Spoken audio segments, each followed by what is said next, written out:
Angela Regal.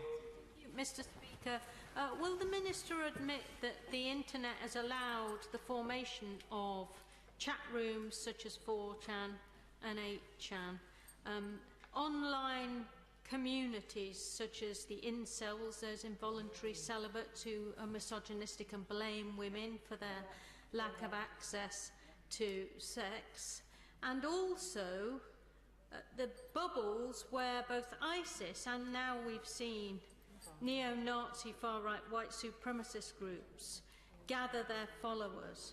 And does he acknowledge and does he have a plan for dealing with the grooming and the escalation of evil and violence that is growing in these unregulated spaces? The Right Honourable lady makes absolutely the right point, and there are a lot of characteristics across the spectrum of extremists, violent extremists, whether that is Islamist, Daesh, ISIL extremists or far-right. They often use the same methods. They often appeal to sometimes the same type of people.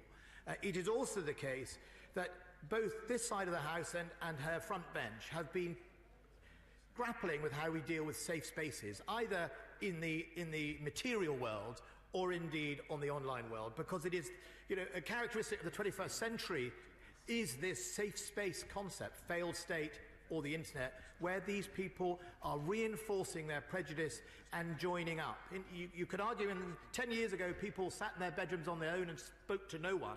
Now they can speak to thousands, and that is being used to seduce people, to groom people and to twist people. So we start in our schools, and that's why I am pleased that both the state and local education authorities and primary schools start teaching children about safe use of the internet, but also, actually, some of these big CSPs, Google, Facebook, etc., do go out to schools and start that process at a young age about teaching those children about how to behave on an internet and what to be careful of.